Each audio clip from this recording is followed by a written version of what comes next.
First of all, I would like to congratulate the university's members of UNICA for the wonderful job that you are doing in showing that Europe can develop by investing more in education. And indeed, currently it is important to underline the importance of education and skills for the future of Europe, but also the need to invest in innovation in order to make sure Europe will remain competitive on the long term. As you know, there is an active debate today on the next multi-annual financial framework. And I believe that we should allocate adequate funding for those three topics: education, skills, and innovation. Unfortunately, if you look at the proposal made by the Commission, we see that those priorities are not reflected enough in the numbers in the MFF. So therefore, I'm calling for an increase of the funding for education and skills, but also to simplify access to innovation funds. As you know, recently I've created within the European Parliament an intergroup focused on education and skills, the first ever intergroup focused on education and skills.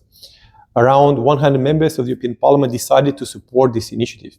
And we are calling for a 20% allocation for education and skills in the next multi-annual financial framework.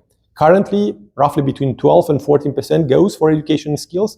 We also have some sums that come from the Recovery and Resilience Facility, thanks to the amendment that I have promoted in the European Parliament, recommending to member states to allocate 10% for education within the RRF, and most of the member states listened to my call. But of course, we need funding, but we also need to simplify access. We need to make the funding more accessible. We need to concentrate resources. We need to be more effective. And in order to do that, we need to work with universities.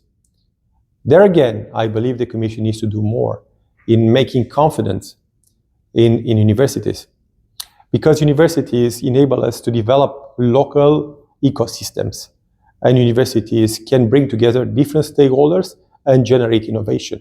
Universities are there to teach, are there to develop a community focused on education, and of course also to prepare students for their professional life. But in the same time, they have this role of, as I said, building ecosystems. And I think we have to accelerate this key role that universities in Europe do play. In order to do that, I think we need a clear partnership between EU institutions and universities to make that role more effective by allocating predictable funding to universities across Europe, especially the biggest universities or the universities that are concentrating energies and, of course, input at level of the different capitals across Europe. In order to do that, we need to be vocal about this role of education and skills. We need to be vocal about the role that you are playing, and we need to work together. We need to bring together all relevant stakeholders in making education and skills a priority for the European Union in this challenging time, by showing that education and skills are important topics across the different sectors. For our security, for our resilience, for our capacity to fight against disinformation, for the strength of our democracies, education and skills are absolutely necessary. For our competitiveness on the long term, we have to make sure that we are not cutting the funding for research as it happened on Horizon Europe. We need a new research program that is focusing on results, but also that works together with the relevant bodies, relevant stakeholders willing to produce results for Europe. I'm confident that we can do that. That is why, of course, I would like to thank the President of UNICA for the kind invitation, allowing me to address you today to this video message.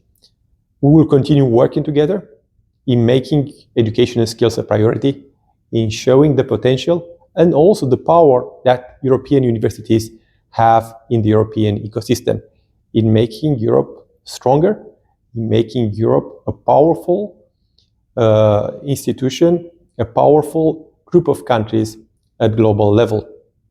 So do be confident that, of course, we will achieve this goal. Thank you again for the kind invitation, and good luck for your conference.